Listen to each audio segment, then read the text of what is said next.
And we're off.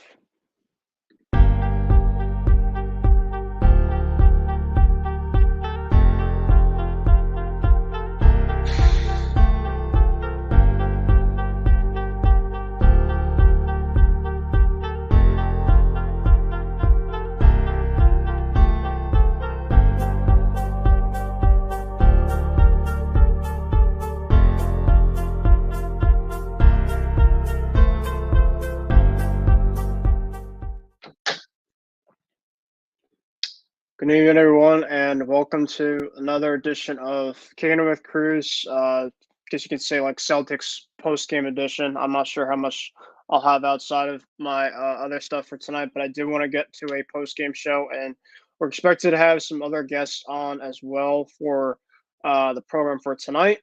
Um, we'll talk about in terms of where the Celtics are currently at the overall series of the Miami Heat right now and more. Before we get into that, just want to make sure that you guys are into in terms of what we're going doing in terms of the sports IM6 network. Make sure to follow, like, subscribe to all of our stuff specifically for that. Really greatly appreciate that and your time on that specific stuff. Um, Another thing too, I more than likely will have a Kicking It with Cruise show with the other stuff specifically. If not the rest of the show for tonight, at least for um, Sunday night, I'll make sure to have a lot more stuff added on. This show tonight really is just going to be on the Celtics specifically. Um, and I'm going to get more into their series with this Miami Heat team after the first couple games here, which hasn't been great. So, without further ado, I'll get started with that specifically, and we'll get into uh, the Celtics game two. The Celtics currently right now are down 2-0 in this series to the Miami Heat. The Miami Heat have came into Boston and won two games against the Celtics. The first game, of course, was by the final score of 123-116. Tonight, the final score was by the final of 115 to 105. The Celtics in the first two games have blown double-digit leads. Um, they can't finish. They haven't been able to finish well. Miami, give them all the credit in the world. They've been a great team for a reason. They've kind of always had that underdog mentality. This was a team that we faced in the last couple of series. I knew that they were going to be a tough team coming in. But this is definitely a cause for concern. I was really worried in terms of the overall lapses. And kind of where things are going right now, and it hasn't been great. Um, so I'll obviously kind of get into quickly the stats for tonight. Jimmy Butler had 27 points, Bam Adebayo with 22, Max Strus with 11, Gabe Vincent with 9. Kevin Love did not score. Caleb Martin really was the player for them. 15 off the bench, 25 off the bench. Duncan Robinson had 15. For the Celtics, Jason Tatum, 34 points, 7 of 20 from the field, not terribly bad. He was 11 of 12 from the free throw line. He was 3 of 10 from three. Jaylen Brown, very ineffective today. Not great by his stands at all. Very unacceptable performance from Jaylen. He had 16 points, but he has 7 of 23 from the field, 1 of 7 from three. I'm not sure specifically it was the overall hands that he got hit on from game one. But whatever it was, that just not going to cut it against a team like the Heat. They were the better overall team finishing these games, and Jaylen really has to wake up if the Celtics want to get back into the series. And then let's see, Robert Williams. Rob was really good tonight. He was 13 points, 5 of 5 from the field. He was +7 overall. Marcus Smart only 7 points. I feel like Marcus last series was really good in terms of getting some more points production. Marcus in the first couple games here, Marcus had 13 last game, only had 7 tonight. So needs more production. And Al Horford's been very cool You wish that Al could definitely just give you more production, and he's just this playoffs run, he has not been great at all. And I love the guy. I really love the guy. I mean, if Al can give us something, it changes a lot, but he just hasn't been. And it's been a big underwhelming factor. Um, and then off the bench tonight, Malcolm had 13 points, 26 minutes. Grant Williams finally played, and of course, Grant was a massive part of the second half for tonight in terms of the Miami comeback. And then Derek White, really good off the bench tonight. 11 points, 4 of 6, 3 of 5 from three, 23 minutes. So if you look at these overall stats right here, Miami shot 50% from three last game. Miami shot 34% from three this game. Celtics 28%, 10 of 25 from three. The Celtics actually had the better of the field goal range percentage. But the biggest factor here was a couple things: rebounds, offensive rebounds, steals, and turnovers. The Celtics did have 9 blocks over the 5 for Miami.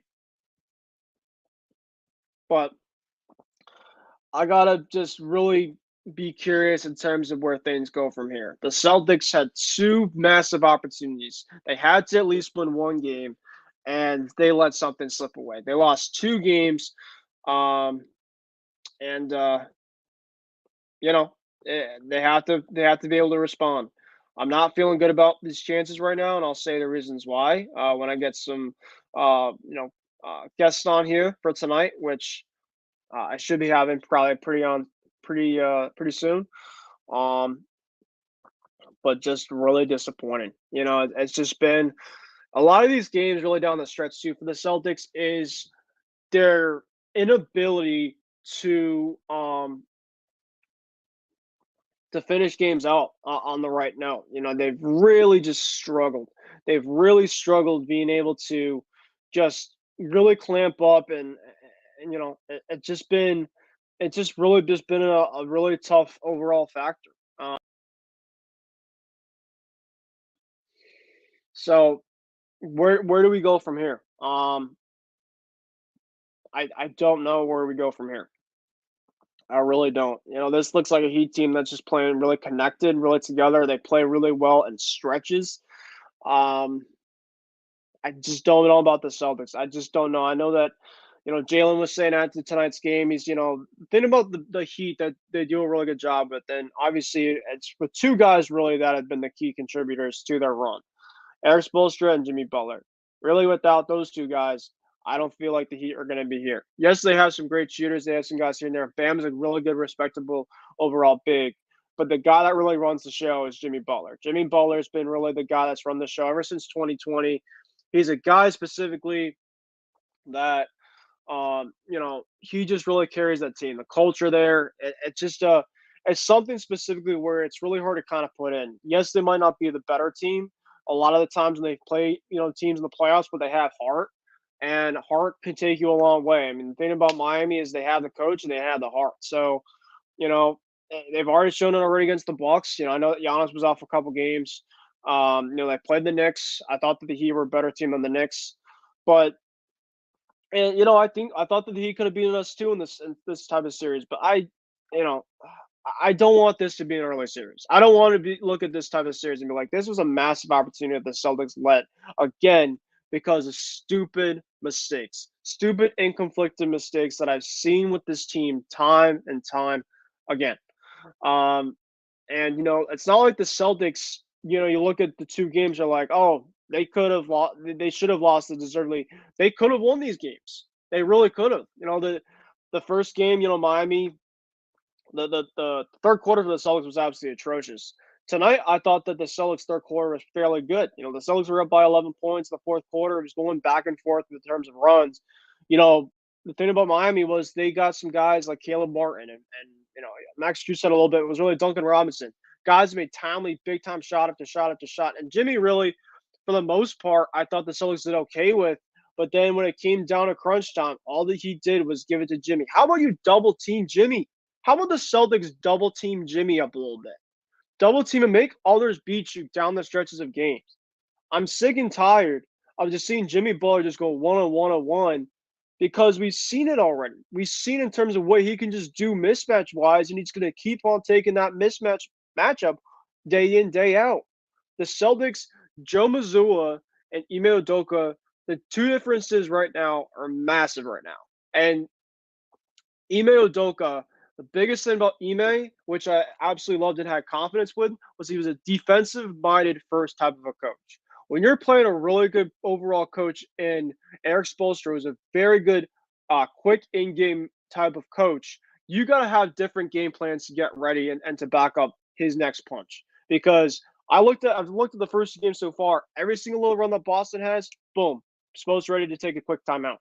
He's a confident coach. When the Heat are going on runs, Joe will be like, all right, wait it out a little bit, and go from like 12 points to like 2 points. Oh, I'll finally call timeout. Like, you gotta wake up. I understand that at the end of the day, right? That it's on the players at the end of the day. And yes, I'll get into guys like Jason Tatum and Jaylen Brown and others. But coaching so far has been, if it wasn't really for Doc Rivers in terms of his overall bad coaching rep in games 6 and 7, the Celtics could already be home. And really, that overall, you could just see it right now. Specifically, I was really worried about this overall series with a young coach. I like Mazzulla a lot. I think that he has a lot of promise. But this is where you get tested. This the series and series and series. You just keep on getting tested and tested and tested. And, I know Darvin Ham is an okay coach, but Mark Malone, Eric Spoelstra, these two guys specifically right now, this could be the biggest reason why you have Miami and you could be having Denver in the playoffs and not the Celtics or the Lakers in the finals. I meant to say finals. It's because coaching at the end of the day, talent could take you just so far. You're gonna have to have a coach.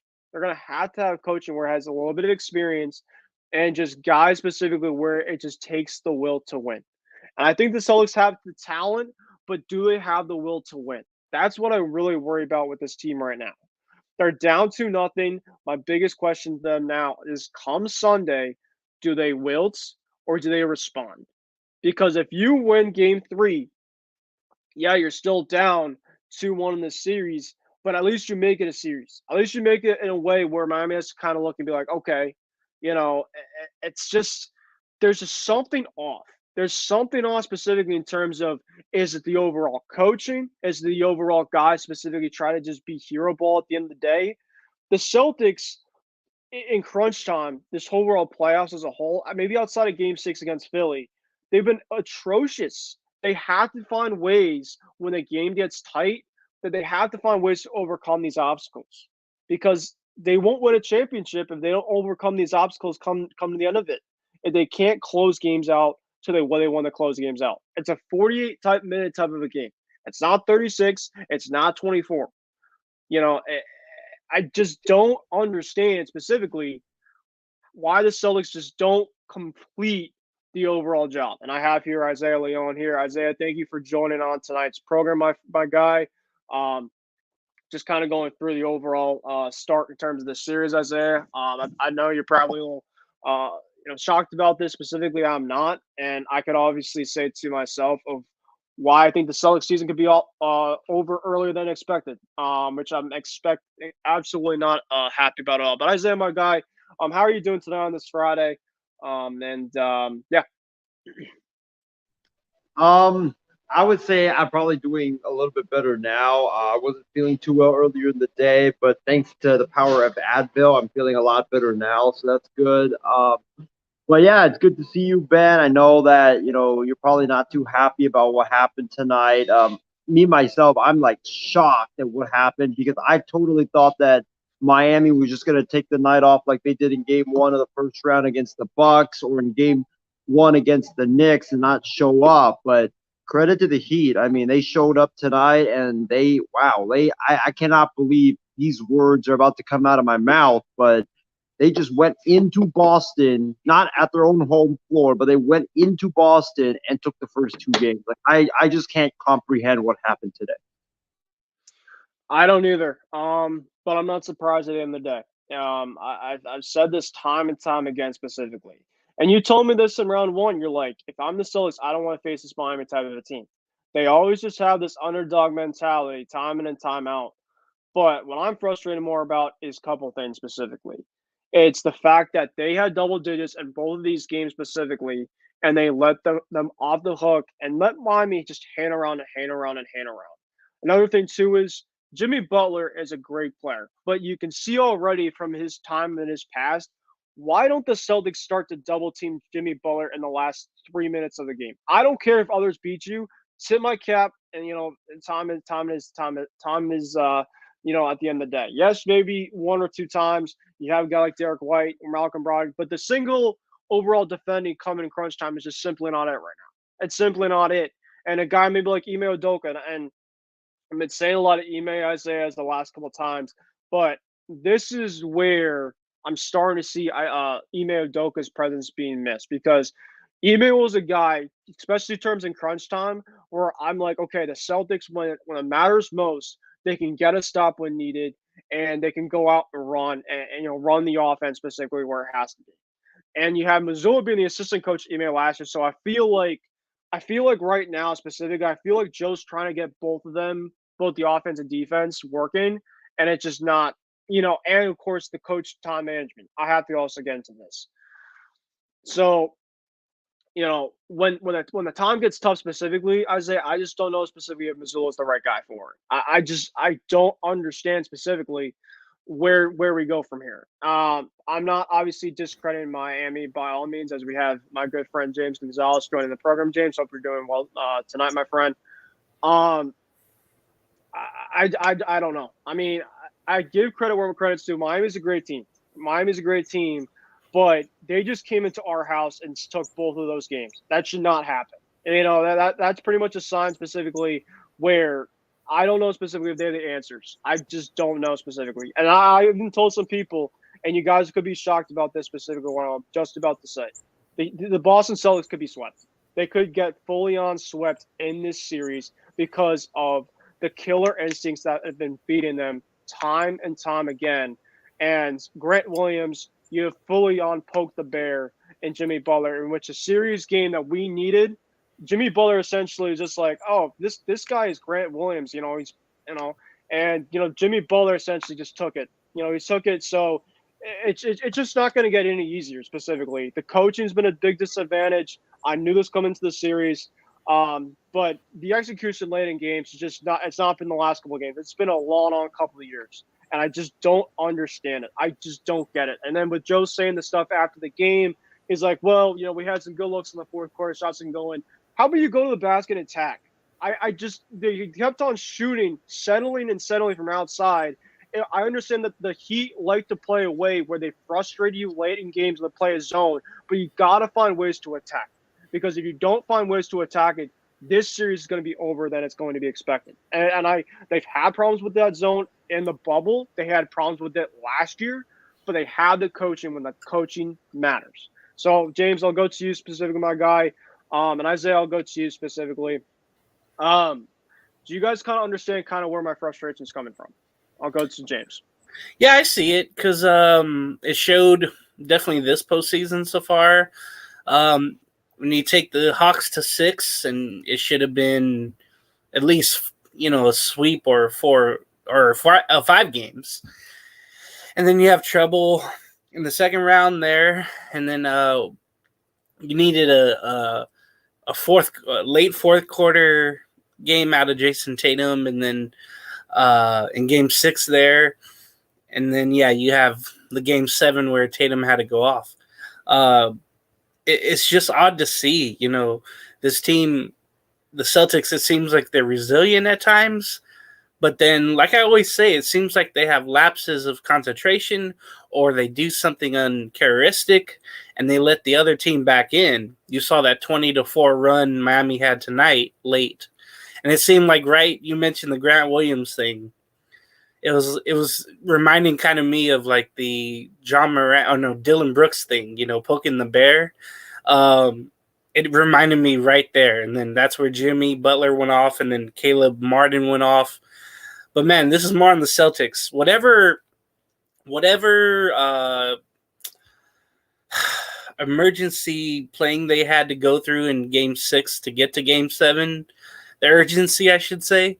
Whatever urgency they played with late in Game 6, they're going to have to do in this series for now on in order to win this series to come back.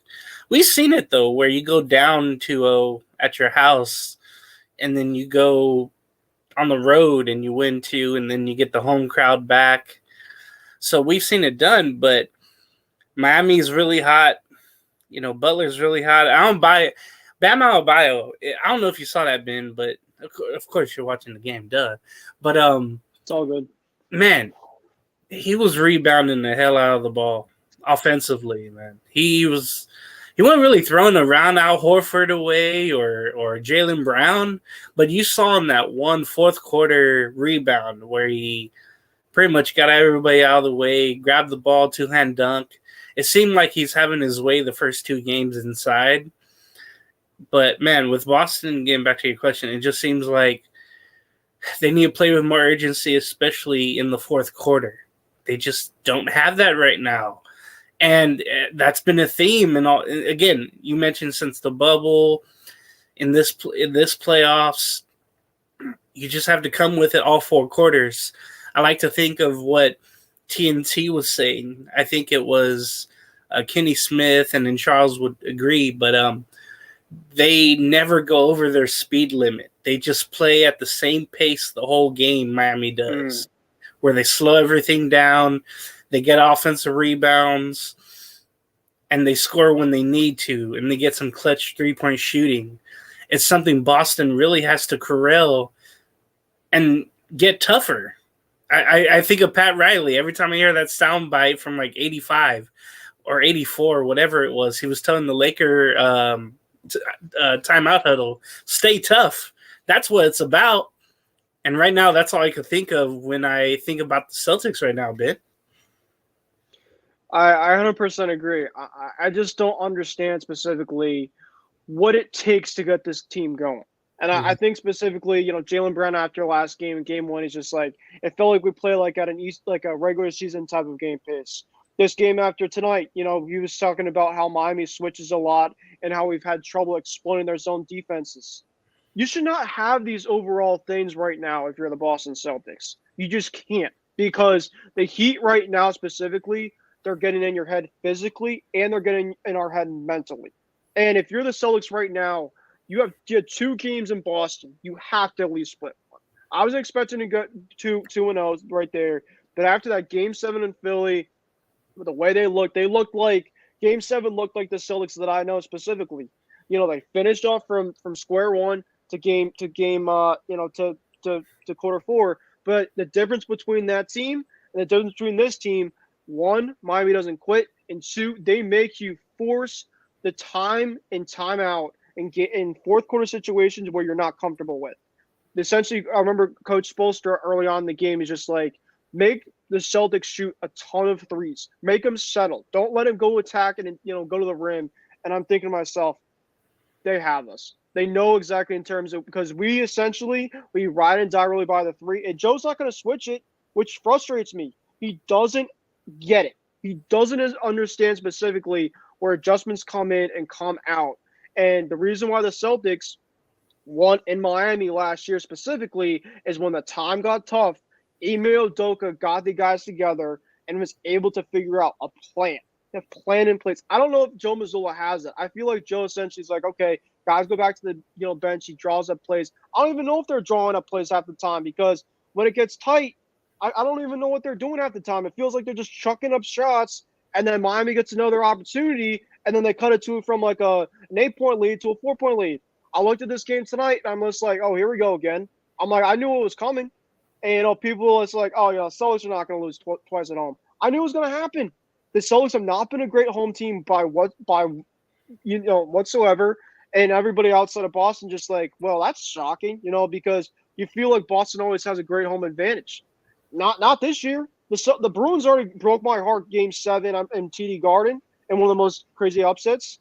South Florida right now, they don't fear us. The Panthers already did it. The Heat they don't care, which just frustrates me. I'm not like saying that the Heat should not be in this specific spot. They absolutely deserve to be where they are right now. They beat the Bucks. They beat the Knicks. They 100% deserve it.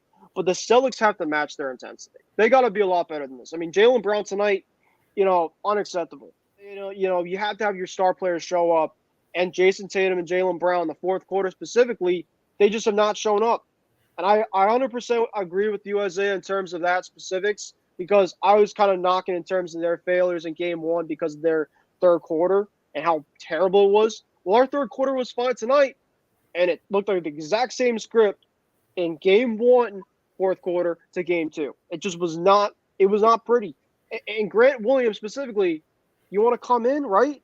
You want to play your job. You don't want to just give the other team life. You make that three, you want to talk the talk. You're not going to walk the walk now.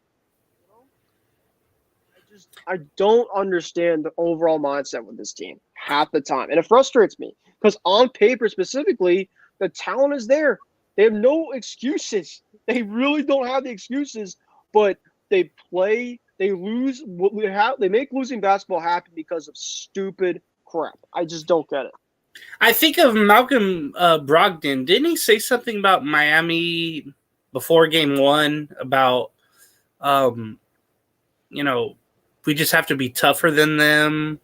I'm trying to find the quote, but I know he said after game one, this is a mental game at this point. So he's thinking about, mentally how to beat them, but not physically. That's what I'm getting at with Brogdon, knowing their tendencies, but they're still getting beat on the defensive rebounding side, giving up the offensive rebounds. Turnovers was a big issue.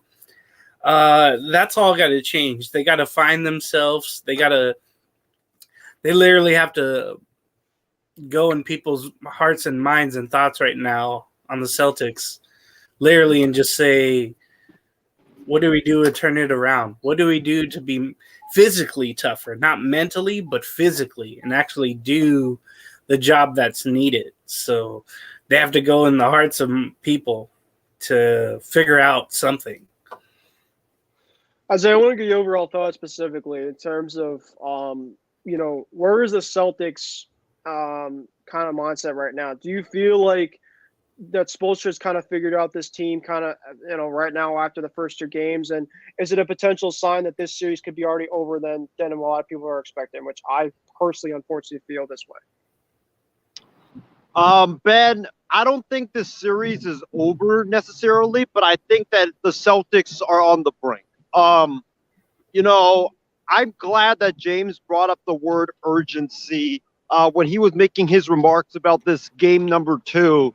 My overall thoughts on this game, like I said in my initial remarks, was that it was very, very shocking because I thought the Miami Heat were just going to go into tonight's game and just going to flat out lay an egg because they already did their job, right? In game number 1, they took care of business in game 1. They won one game on the Celtics home court. And that's what, as a road team in a playoff series, that's what you typically need to do in the first couple of games in the series is you win one game. You steal home court, win one game. At least it's going to be tied heading back to your home court. And then, you go from there. But I was shocked when I saw late in the fourth quarter, it was a very close game. I thought that, like I said earlier, I thought Miami was going to lay an egg, but credit to the Heat. They came out and they wanted to get greedy, and they got greedy indeed by coming in and taking game 2 in Boston. And I really think that, James mentioned it earlier, urgency. I thought the Celtics are a team. They look like a team right now that love playing with fire, right? In game number or in the first round against the Hawks, it was like, how much can we stretch this? How much can we take this risk until we have to finally, flip that switch and pour it on? Against the Hawks, it was 6 games. Against the 76ers, well, they went a step further. It was, we're going to lose game 1, but whatever, we'll be fine. And then, we'll take the next 2, and then we'll lose game 5. We'll be 3-2, and then, we'll be fine. We like to play with people's hearts. We'll go down 3-2, whatever. And then they take it. The Sixers take them to 7.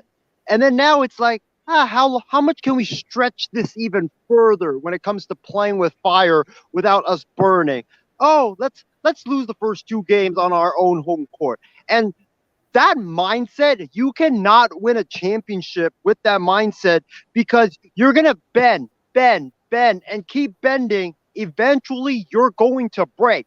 You are not going to be able to come back from being down 0-2 or 0-3 to come back and beat the Miami Heat, because like you mentioned, Ben, this is not Philadelphia, this is not Atlanta, this is the Miami Heat, who have consistently given Boston trouble every time that they played the Boston Celtics. It don't matter who's on this Heat team, the Heat will consistently give the Boston Celtics trouble, and that's what they're doing right now. And I just think, to James's earlier point, that they need just to be more urgent. It reminds me of the Lakers in Game 1, where it just seemed like they were just so hung over celebrating the series before, the series win before, where the Lakers beat the Warriors, and they didn't show up for the first half against Denver. Kudos to them; they showed up in the second half and also in Game 2, but for the Celtics, it's just like, oh, we're just going to keep stretching this. We're going to just keep playing with fire, and then we're going to flip the switch when we're truly on the brink. Well, let me tell you that will never win you a championship, because, if you have to be on the brink, then you flip the switch. Well, then, what if you go down 3-0?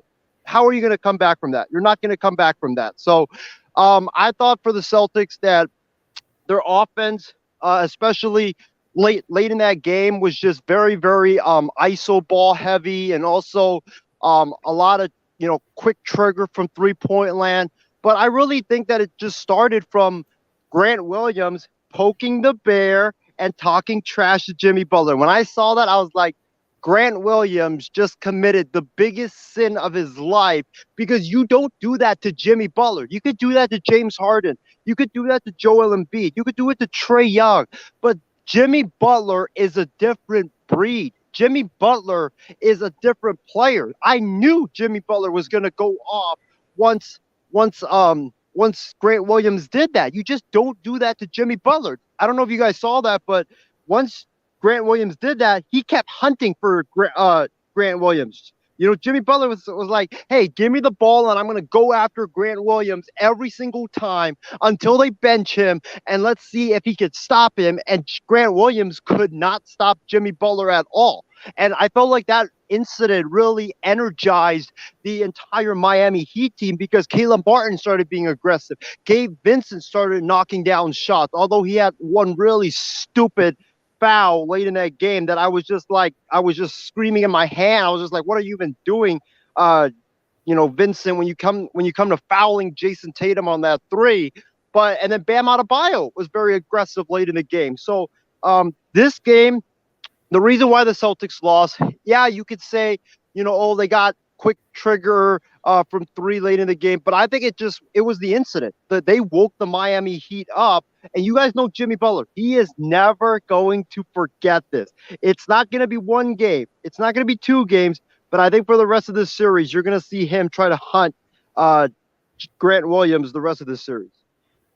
Well, I'd say I got to say this specifically, and I don't know if James heard about this, but this is where I think coaching has to come into play. I think specifically that the Celtics have made the lives on Jimmy Butler way too easy down the stretch. You can't keep going single on him time and time again. You have to make Jimmy Butler get a little bit more uncomfortable than what he's doing right now. Because, yes, I understand that there's been times where you're just like, Jimmy takes a turnaround shot, it's a single, great defense or something. I'll tip my cap time and time again. But maybe double team a little bit more, because essentially it feels like just he can get everything that he wants and let others beat you. Let others essentially be like, okay, I could look at this and be like, Caleb Martin, but Jimmy had a great pass to Caleb Martin when the time clock ended, and they made their shots at the end of the day. But no, Oh, go ahead. I'm sorry. And another thing too, why isn't Robert Williams not playing the fourth quarter? Why? What? I don't get it. The last 2 games specifically, he's your best rim protector. And when Jimmy Butler's going to the rim at will, he's just going to keep on doing it. When you don't have any side protection help, it just I hope you guys understand that there's just no protection. I mean, Al Horford specifically was a big part of our run last year in these conference finals. He had some big offensive numbers. He's just not doing anything right now. Specifically, I think maybe Al Horford might be off the bench at this point in time. And I love Al to death right now, but it might be just something where, time is at the essence right now for the Celtics. So they have to kind of shape, they got to change something up. They can't keep running the same stuff and thinking it's just going to automatically be the same exact situation. Marcus Smart, 7 points in 32 minutes. Al Horford, 29 minutes and 2 points to start the game. I mean, come on now. I mean, Derek White was off the bench. He had 23 minutes. He had 11 points, 4 or 6 from the field, and 3 or 5 from 3. I personally think that they should take away the double bigs against the Miami team. It worked great against Philly, but I think specifically that Miami, they play a lot from 3, and they just do a lot of driving specifically. And maybe have the help side when needed. I think if anything, you take Al Horford out of the starting lineup. You keep Rob out there. Maybe have Jalen, Jason, Rob, Marcus, and Derek White. That's what I would do specifically. I don't know if you guys agree. Yeah, I like that, Ben, and that's funny you mentioned Robert Williams. I would put him in there just for his energy, just on Bam Adebayo, just to try to hit fire with fire right there. I could see that definitely. There were so many times where it looked like Bam was, not boxed out. So I definitely like the greatest center in NBA history. Oh God, stop. I remember that share with you. And then, Ben, I think one thing that hurt the Celtics, and this has been a theme the last 2 fourth quarters, is Jason Tatum. And shout out to Pistol Pete of the Moment on Twitter. He mentioned Jason Tatum, his fourth quarter stats. No points at all in game 1, but 3 turnovers. And then he was 0 for 3 in field goals. No field goals in game 1, 0 for 3 in game 2 with 2 turnovers. Tatum has a total 11 points in the fourth quarter, but all from free throws. So that's got to change. He's got to, and I heard the TNT crew mention this, and I'm thinking the same thing. Where Shaq would not allow this, Kobe would not allow this, LeBron definitely, Michael Jordan. I'm taking the ball, give me a damn screen, and I'm going up for shots. I'm going in for layups. He had it going in the first half, I should say. He had a good look late, but he needs to find a way to do better. The thing is, maybe it's a credit to Coach Eric Spoelstra and the Miami, defensive staff there. Maybe it's a credit where they're making that adjustment at the half, where they're shutting down Tatum. They're, in a sense, cutting off Jaylen Brown. We saw that. I forget who the player was for Miami, but there was a key possession. And one of the Miami Heat, and one of them you don't think would play any defense, whatever, Martin, or I think it was Strauss. He was able to kind of shield Brown away from getting the ball off of a pick and roll that Tatum had the ball.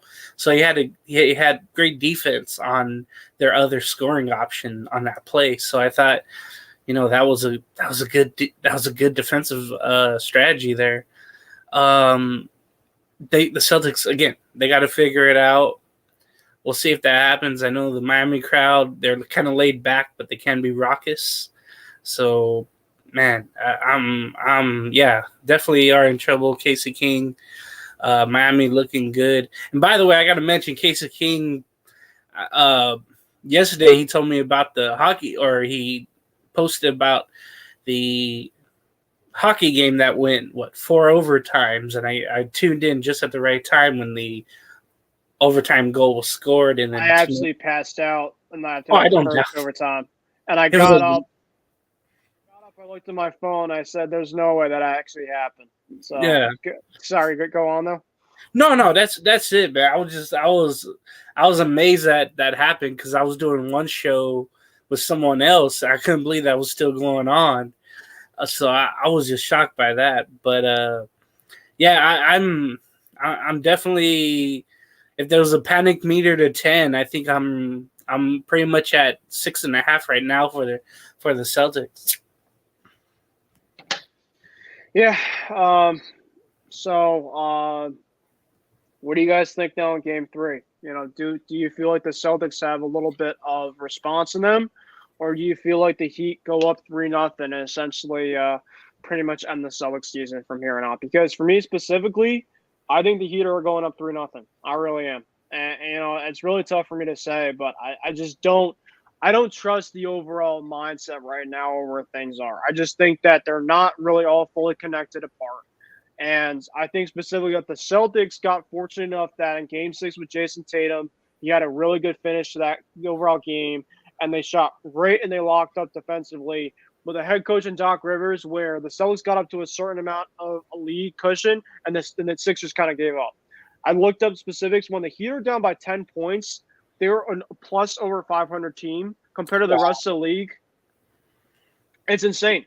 And the thing about the Celtics, they love to have lapses. This is just not the perfect matchup for a team like that to have lapses and to not have great overall execution in clutch games. It just hasn't been there. The Celtics, a lot of these games, specifically in the playoffs, outside a couple, have typically usually been like 20-plus blowouts. They able to bring some guys in, but they haven't been able to finish the games where it gets battle tested, and that's why I think the Celtics are unfortunately moving on to a 3-0 deficit, which it's just painful. It's just I just don't know what to say.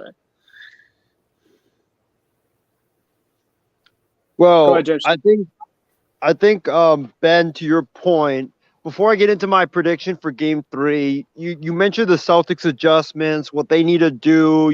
Putting Robert Williams to start instead of Al Horford. I thought they should have done that before the series because it doesn't make sense if you're the Boston Celtics to put Al Horford to start when Kevin Love is not starting for the Miami Heat, and you have Bam Adebayo, who is, he's not like Embiid. He's like an energy big who is going to absolutely wreck the heck out of Al Horford into the game. And that's why I think for Boston, they should have put Robert Williams to start early in the series. I don't understand that lack of move by Joe Mazzulla. I thought that just didn't make sense whatsoever because Philly plays a different style than the Miami Heat. The Miami Heat are a team that like to play slow. They like to do the half-court offenses. They like to, they don't really shoot a lot of threes. They are a team like the 80s. They like to play that half-court style of play.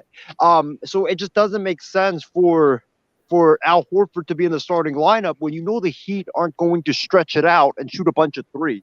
So that's my number one point.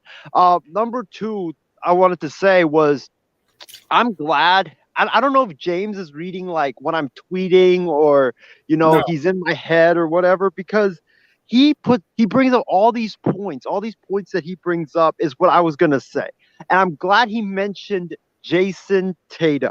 Because I don't know if you guys saw my Facebook timeline the other day. I did a morning show where I was talking about Tatum and the Celtics losing Game 1, and I said Jason Tatum had 0 field goal attempted in the fourth quarter of Game number 1, and tonight he had again 0 field goal attempted. Or he had 0 field goal made this time.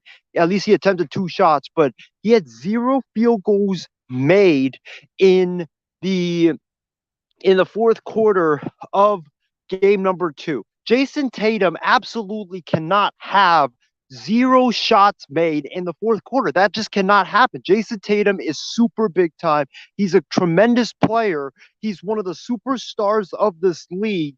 He cannot have a game or 2 games in a row where he doesn't make a shot in the fourth quarter. That just cannot happen. It's like if LeBron did that, we would all be bashing the heck out of him. It's like if Kevin Durant or Devin Booker did that, we would be bashing the heck out of them.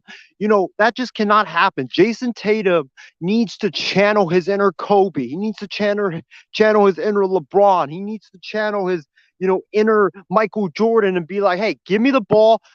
this is the fourth quarter. This is where legacies are made, and go to the hoop and be aggressive and do what he did in the fourth quarter of Game 6 against Philly, and even in Game 7 against Philly, and do it for the Celtics to have a chance. Because if he has another game where, let's say Game 3, it's a close game and he has 0 shots attempted or 0 shots made, I think the Celtics are looking down 0-3 heading into Game 4, because there just cannot be a situation where Tatum just doesn't score a field goal. He doesn't score a field goal. That just cannot happen, because he's too big time of a player to do that. And as far as like my Game 3 prediction goes, I think for the Boston Celtics, I think that the Celtics will come on strong.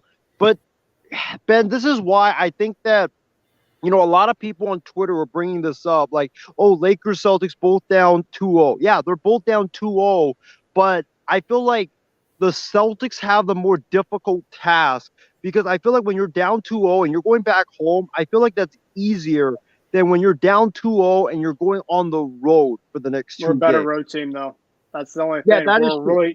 We're a really weird team as a whole, but Isaiah, I mean, the Celtics just love to beat themselves time and time again. And I think that, eventually comes to a point where, it's going to catch up. And when you don't have the disadvantage at coaching, this is why I think specifically that, the Celtics might win a game in Miami and be like, okay, but it's just going to be finishing in 5. I think that unfortunately that the time specifically and the excuses and it's just now connected. They just had to be able to be more connected. I just don't trust it.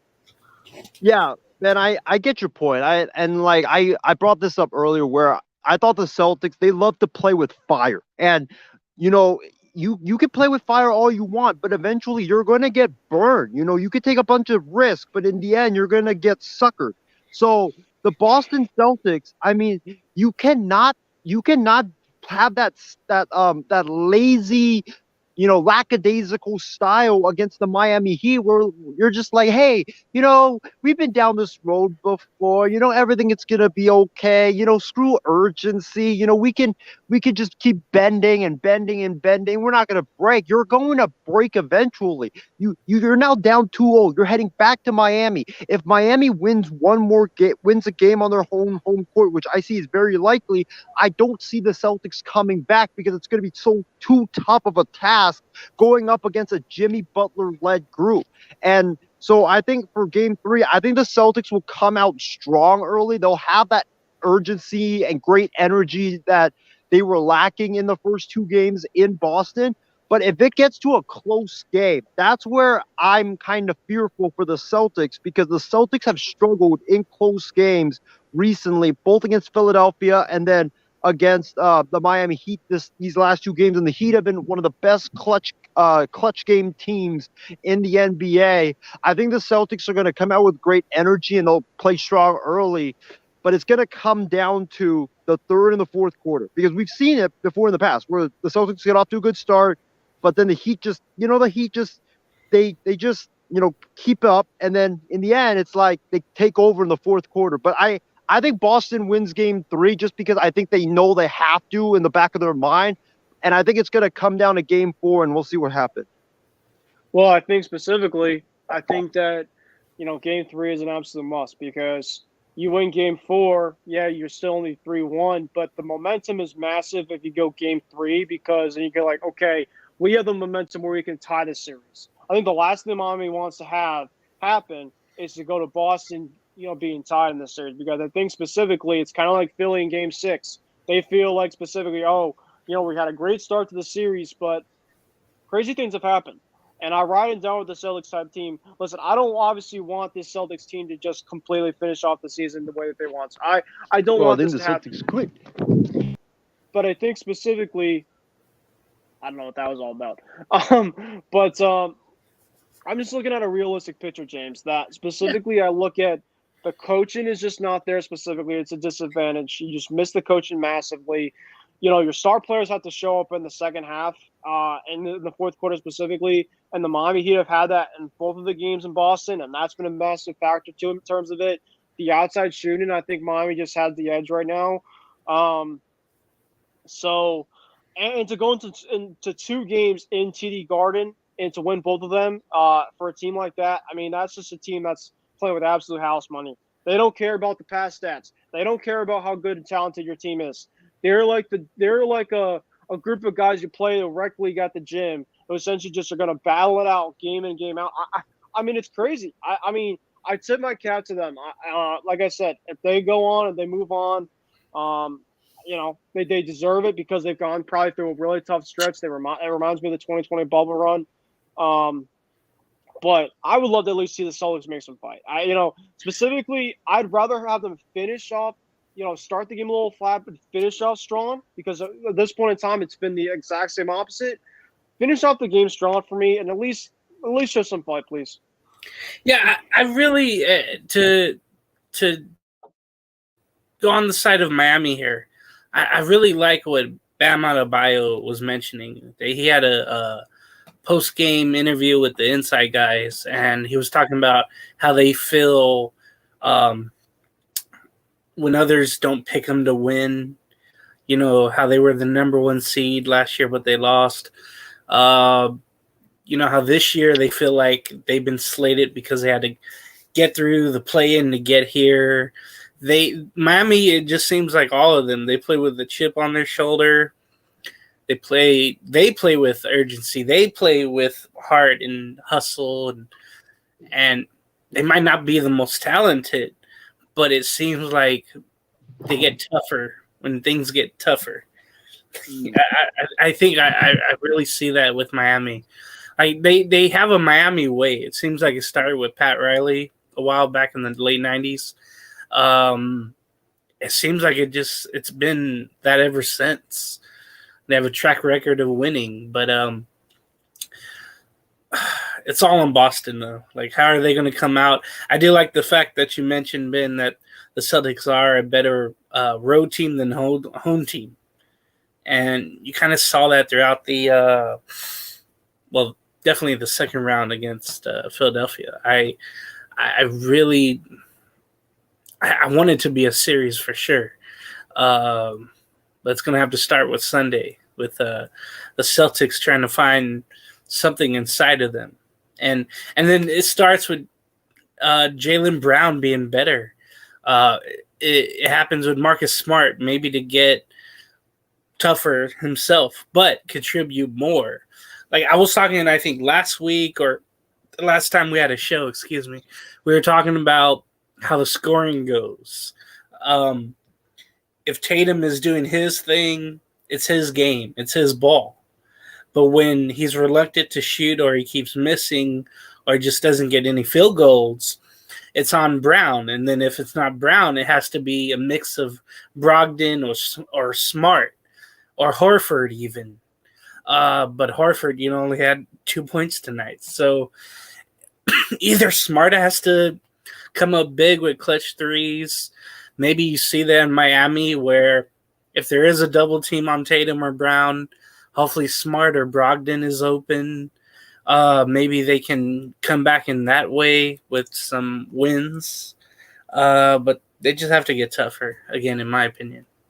And the thing to realize, at least in this game specifically, the Celtics played their best basketball in the runs because it was either Miami missed some shots and the Celtics just got on the runs. They had a little bit of turnovers. But I thought that the half court that the Celtics had today was completely dog shit. And I give credit to Miami where credit's due, but you had to have a balance of a really good half court offense where you kind of have an idea in terms of what's going on, and you be able to have the defense lead to offense. Because I feel like at this point in time right now in this series, at least early on, they're getting way too dependent on the Heat making mistakes for the Celtics to capitalize. And I think if you're the Celtics specifically, you just got to be able to just play your game. And I think specifically that's where I just worry that they're getting through these overall mindsets of, they're playing a zone defense. Oh, what are we going to do? Who are we going to pass it to? Right? They're just not right now collectively unified, where if you're looking at Miami, Miami was down double digits in both of these games. They could have just been like, all right, we're in Boston, pack it up and go home.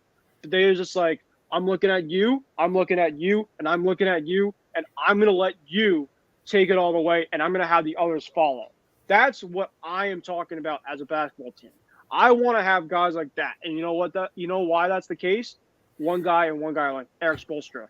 Eric Spoelstra is the massive guy for that. It's not just overnight. You just don't have that specific thing overnight. It's you have to have guys that understand the overall concept, and that's where veteran coaching comes into play, right? You have a star player specifically, and he's been the guy that's been carrying you on your back.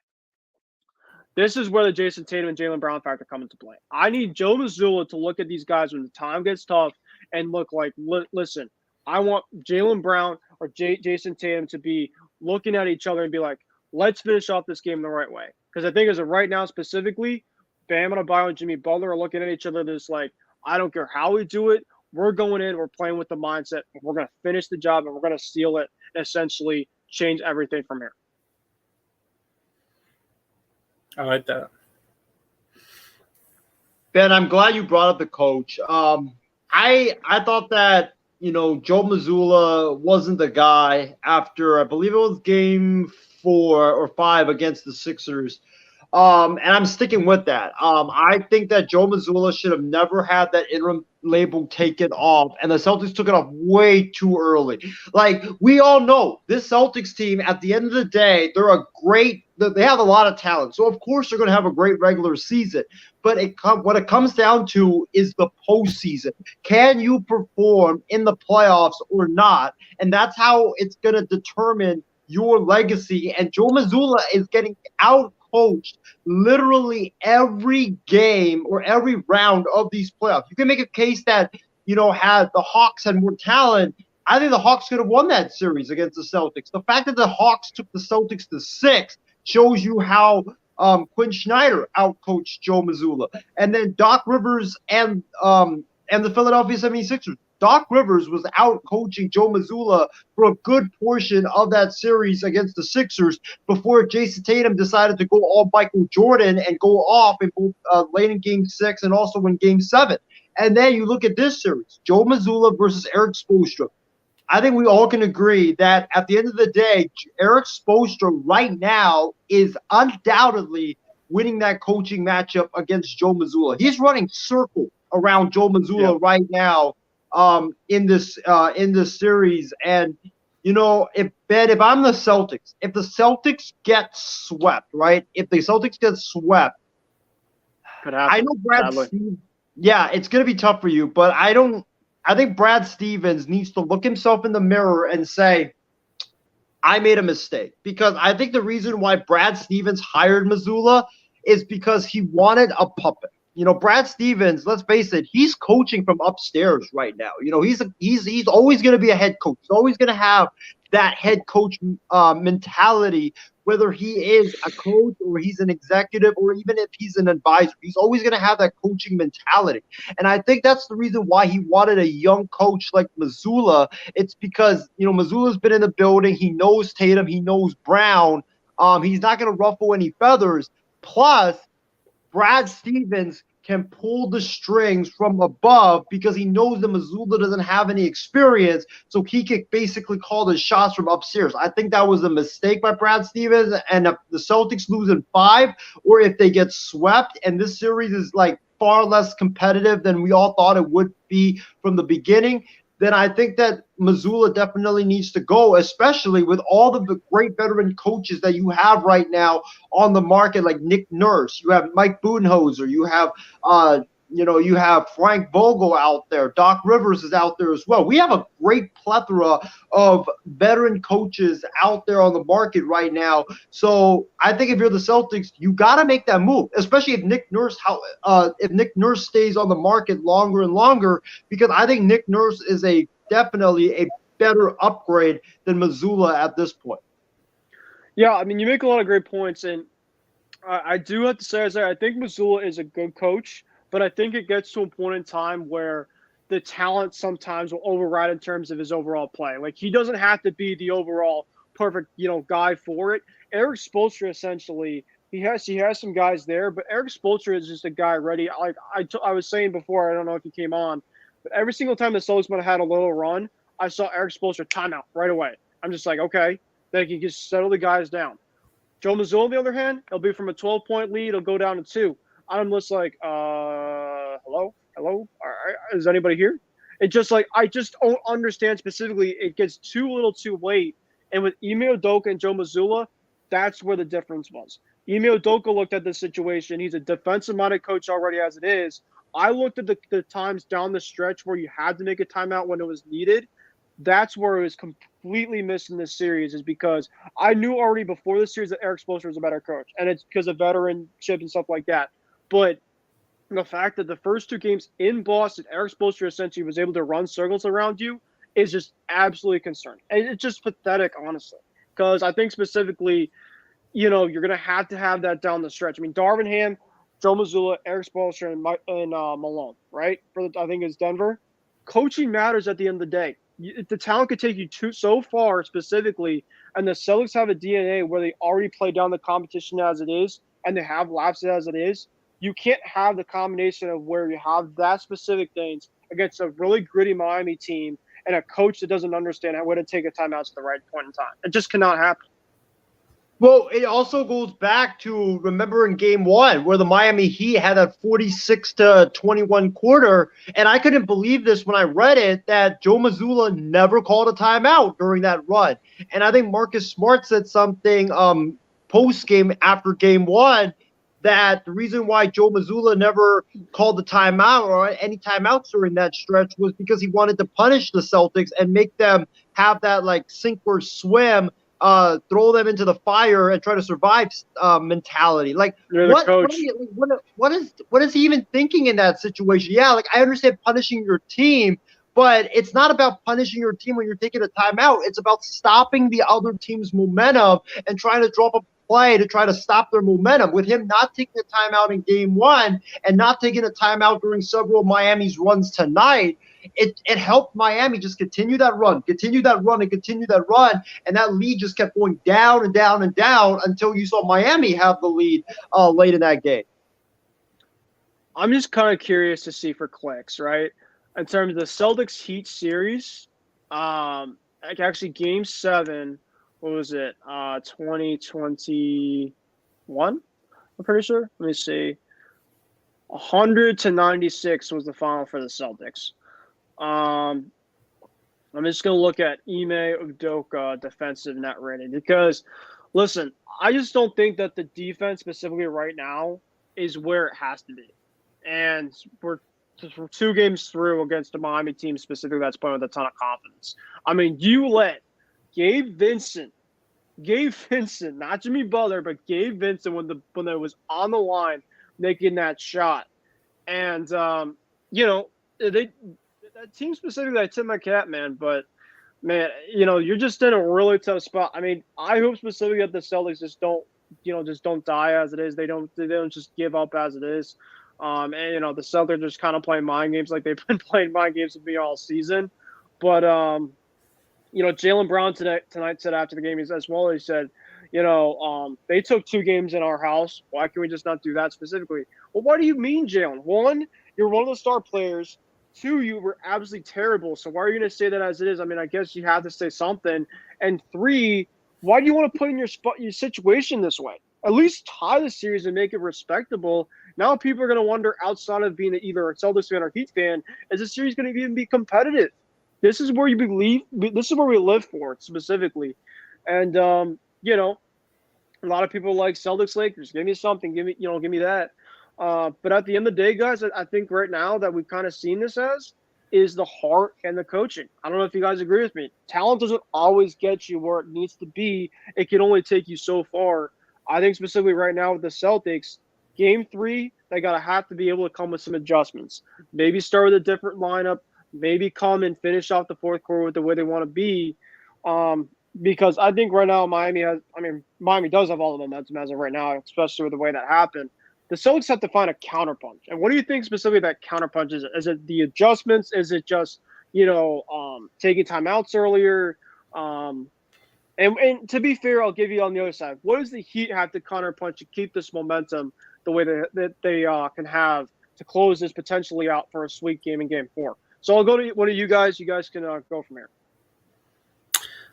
For me, I feel like Miami, they just have to do what they continue to do. excuse me, where if they fall behind, go on a run, make your 3-pointers, go to Jimmy in the post, go to Bam Adebayo. Can you continue to go through those guys and punish the Celtics inside? And then if you get doubled, kick it out to one of your great 3-point shooters. You could do that. Continue to do that. I would expect the Celtics to get Derek White more involved, and again, Marcus Smart more involved offensively. That could be more 3-point shooting than anything. To kind of wear the Miami Heat out in a way. Maybe go on the run more. Maybe go on the fast break more. Maybe that'll make the Heat uncomfortable. But the thing is, I don't know if they have a team to do that offensively for Boston. They have some breakaway layups, but it's only because someone cherry picks. Like Tatum or Brown has. Excuse me, in some of these games. But maybe Brogdon can get on the break, or Tatum or Brown. Maybe Brown can be more explosive. Maybe, beat his defender on the baseline, drive in. Tatum can do that as well. So maybe if Boston, how they go on runs and make their threes, yes, do that. But hopefully they can go more on the run and make Miami adjust themselves. So that's how I can see Boston making their adjustments. And then Miami, I would just say continue what you're doing. But know that Boston should be adjusting and playing however they want, and you just have to conquer that. So I'm interested to see, because if it's more of the same, where Boston can't stop Miami's runs, then it's going to be a quick series. Yeah, James, you make some really good points. The idea that I'm going to throw out for the Celtics might make all of you guys jump out of your seats and leave the set, or get me a drug test immediately. And that is, I think the adjustment that the Boston Celtics need to make is that I think they need to play Blake Griffin. I think you need to give Blake Griffin a run in this series. I know James is laughing. Yeah, you played the whole series long. I'm totally serious about this. The reason why is because if you keep Horford in, they're going to keep doing the same thing with Bam Adebayo. If you put Robert Williams in, Miami's going to counter by bringing in Kevin Love. So I think what Boston needs to do is give Blake Griffin a run, because what Blake Griffin can do is he can provide that energy, right? He can provide that energy early. He can also space the floor. And also, I know he's at this age of his career right now where he's not really the Blake Griffin of old, but he can still defend the paint somewhat. And if you have a starting lineup of, let's say, you have Jaylen Brown, Jason Tatum, Marcus Smart, and then you go with Blake Griffin and Robert Williams, you have Robert Williams who can stop whatever's going on in the paint, and then you have Blake Griffin who can also guard the three-point line as well as guard inside the paint. That way, if Miami has Love in the game to counter Boston starting Robert Williams, well then, you also have Blake Griffin to keep an eye on him and to follow his every move. So I think that what Boston needs to do is, honestly, I would play Blake Griffin at this point, because he can give you some points on offense, and also defensively, it will be a great counter to Miami potentially putting in Kevin Love to counter whatever Boston does. And for Miami, I think, like James said, I think they just got to continue the way that they're playing right now. Jimmy Butler keep attacking the rim. I also think that, like I said, with the starting lineup, if Boston takes Al Horford out of the starting lineup and they put in Robert Williams, go ahead and put in Kevin Love, because that will make Robert Williams have to come out of the paint to guard Kevin Love, and then you have Bam Adebayo there, and then you're going to have free runs at the rim all night long. But I'll also say this. one more adjustment for Boston is that I wanted them to get Derek White more involved. The guy had 11 points. He had a quiet, solid game in this basketball game. And I don't know why Joe Mazzulla took him out for the majority of that fourth quarter. It made no sense with him. He's one of your best defenders. He is a guy that can put up points as well. Why did you take him out for that fourth quarter when you needed his defense on Jimmy Butler? I'm not saying he himself can stop Jimmy Butler, but I think for the Celtics, you got to stop Jimmy Butler with a collective effort. You got to have Tatum, Brown going after Jimmy Butler. It's got to be those two. Those two got to start with say, hey, I'm one of the superstars on this team. Give me Jimmy Butler. I want that matchup. That's what Jason Tatum or Jaylen Brown, they got to say, and they got to do that in game 3 if they want to have a chance. One thing, I found it just odd and funny in a way. Before the game, they had the tunnels, and both teams are coming out, stretching out in the tunnel or getting together in their little circle, right? And they showed Blake Griffin stretching, as if he was going to play tonight. I was just like, why the hell are you showing him stretching? Hey, for the Lakers. Yeah, and then they had Udonis Haslem there, and he's just standing there because he knows he's not going to play. He's not stretching at all. So I just find it funny you mentioned Blake Griffin. I'm like, well, that dude, at least he's stretching out thinking that he might play. I could see that only in an injury situation, with Horford and then Robert Williams in foul trouble. But I don't think he's played a minute in these playoffs, Blake Griffin. Is that true? Yeah, no, he doesn't play. One guy, actually, I think that they should get some opportunities with is Sam Hauser, because I know he played a little bit last series. He can make threes, like the Heat used with Duncan Robinson. Duncan Robinson and Caleb Martin were the biggest reasons why the Heat won tonight. Without those two, Jimmy Butler was able to win it at the end. They're just a team specifically with a bunch of undrafted or role players. They just do their job. And sometimes specifically, I feel like the Celtics, they get caught up in this way where it's either they look down a competition that's just like, oh, yeah, we're the better team specifically as is. We don't have to show up. Or it's just like, they just not finish. Their coaching either gets in the way or, I wish I had the answer specifically. And, I feel like tonight I've just been in an overall mood that I think this series is over, which is not. It's really not. It's 2-0. The Heat still need 2 wins. Crazy things have happened. Shit. When the Bruins were up 3-1, I don't think anybody else in that building outside of one team believed that the Bruins were gonna lose that series. I was ready to party. I was ready to be like, okay, who are we playing next round? And sometimes you get humbled. So, hopefully the Celtics are able to go and do what they could do business-wise in Miami. Let's make this a series. I'm believing in this group. Guys, all it takes is one. All it takes is one to look at this specific group and be like, okay, we took one. I understand they'll probably have another punch in them, but you don't want the Celtics to go down without a fight. The thing about the New York Knicks, which I give them a ton of credit for, they play that Miami team tough. And yes, they might have not won that series. They played them right down the edge specifically. If we're gonna lose that series to Miami, I want to at least see that effort. I want to be like, okay, it wasn't the result I wanted. Got it to my account. Miami won a little bit more, but I don't want to look at this right now and you look at game 3 or game 4, be like, we really ended this season like this. We really had to happen like this, because I think a lot of Miami fans, including my friend who's a Miami fan, told me, he's just like, bro, this should be a really fun series. This is great. I can't wait for this. The last thing that people need to see is a sweep.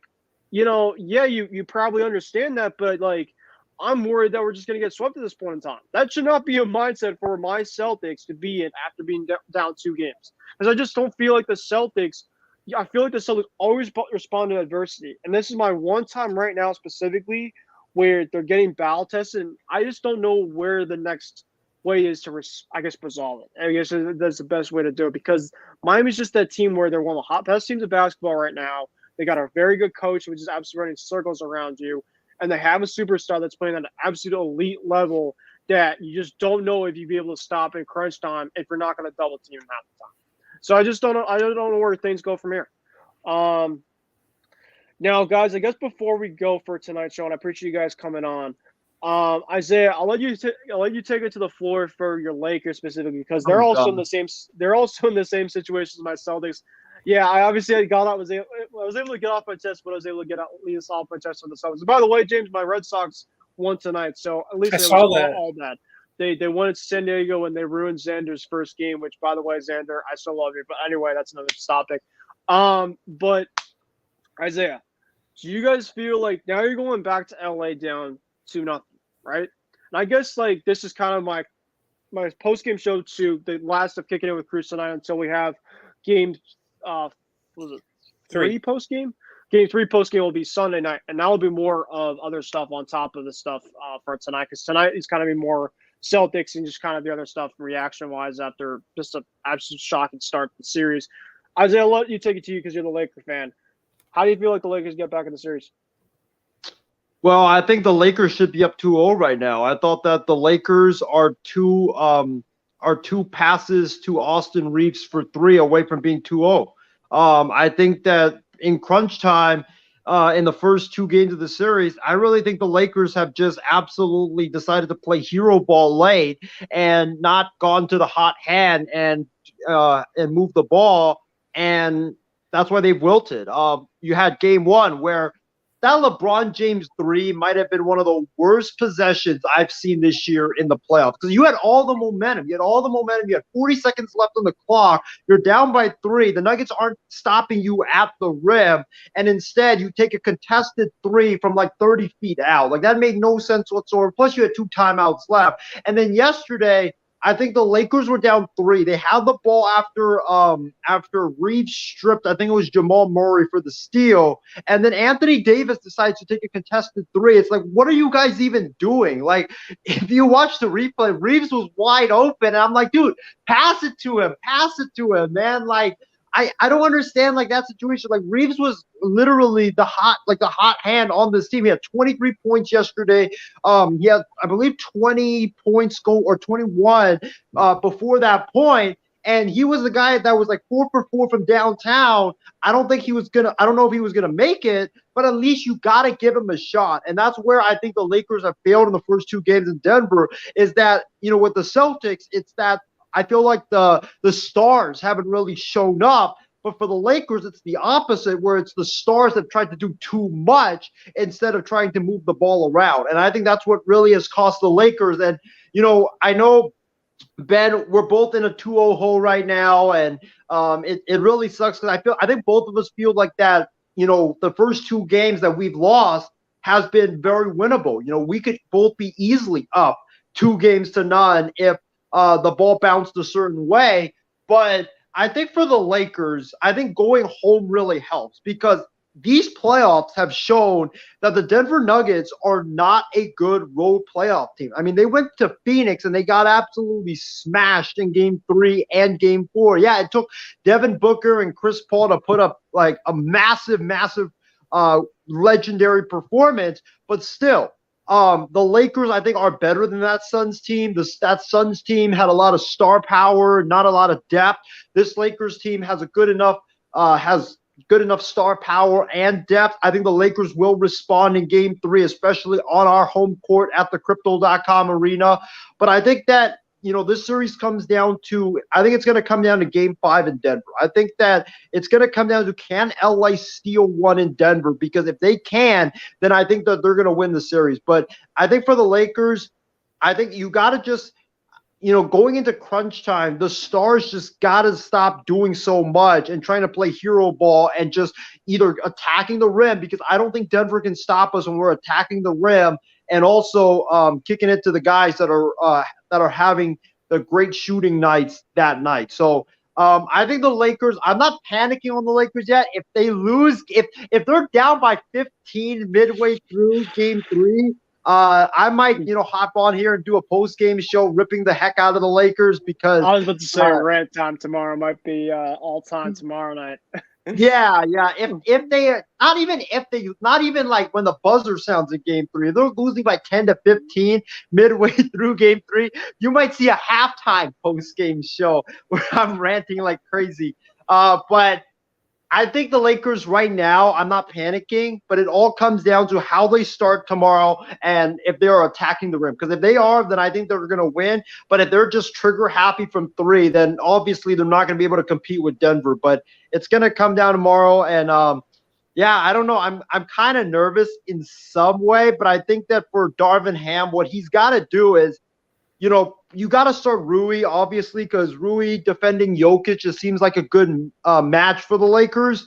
And I think, and James and Ben, you might call me crazy for this, but if I'm the Lakers, I'm benching D'Angelo Russell because D'Angelo Russell has been a downright disappointment thus far in these playoffs. He's been so inconsistent, and if I'm the Lakers, if the Lakers get eliminated, after this series, or if they lose the NBA Finals and it's an embarrassing fashion, the first thing I'm doing after I lose, I'm getting on the cell phone with Kyrie Irving and telling him to come to LA because I am done with D'Angelo Russell. I mean, that guy will put up 20 points one night. He'll look like the number 2 pick, and then the next night he'll look like pick number 200 in the NBA draft. Like, this guy is so inconsistent that I think it's time to start having a worthy conversation. Is it even ludicrous to say that he's not worth $120 million over 4 years? I think that he's not, and I think that if any team that is out there that pays D'Angelo Russell $30 million per year, you're going to get the same thing the Lakers get, which is inconsistency, and at times he'll show up, and at times that he won't.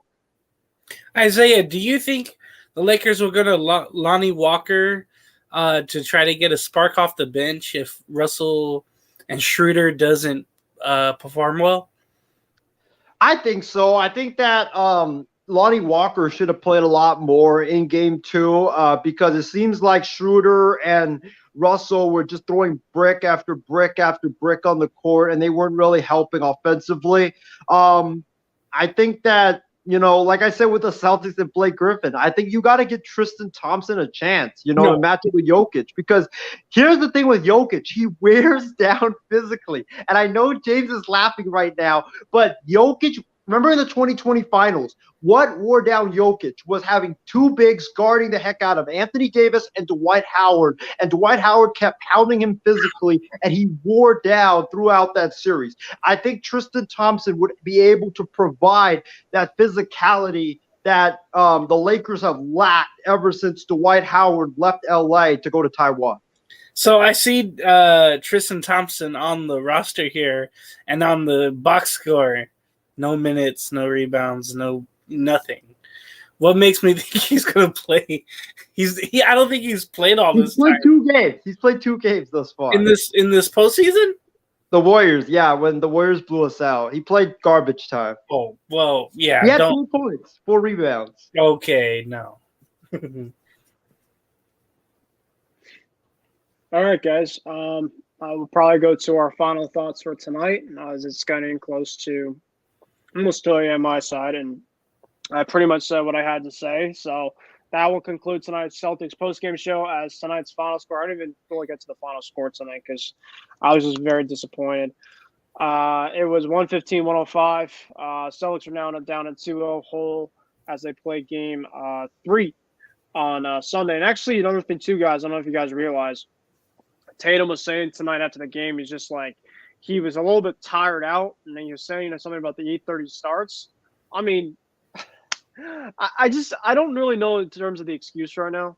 Should be used to that by now. How would they just go and play some basketball? So that's pretty much everything. They always start at 8 p.m. or 8:30 on the East Coast for Celtics games.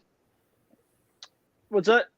They would always start regular season games at like 7:30, most of the time, but still right around. But still, he's played all these postseason games. He should be used to them by now. And the finals were at 9 o'clock last year. I never heard him bitching about it.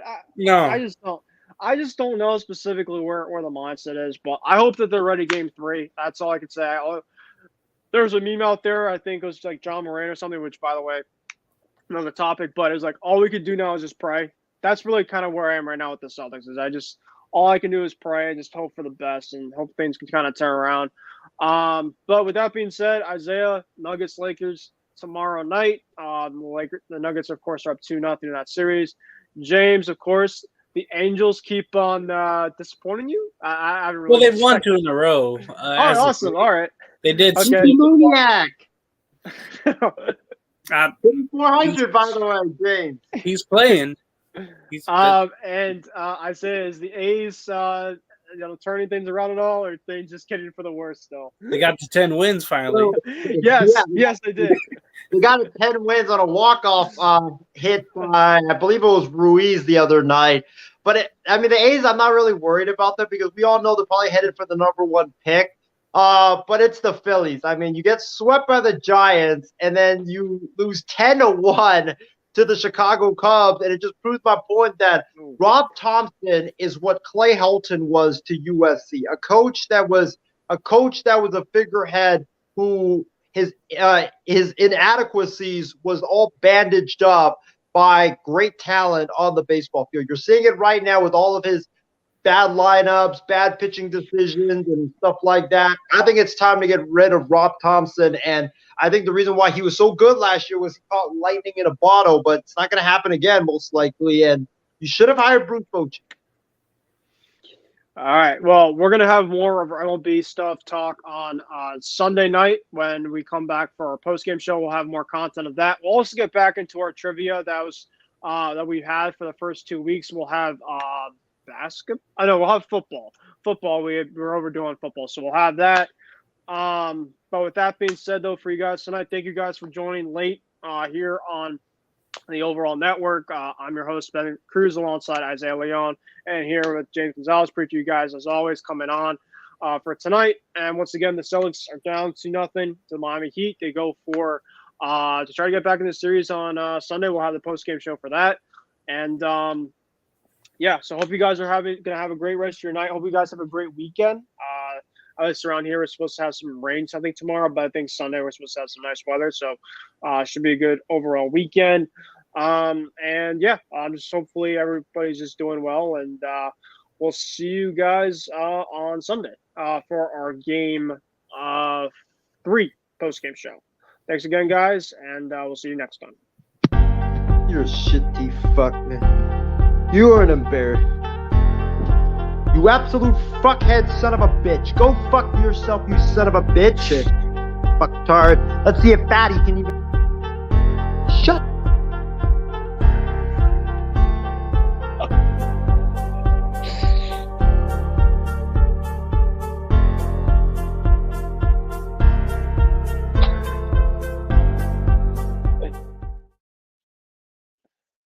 Excuse me?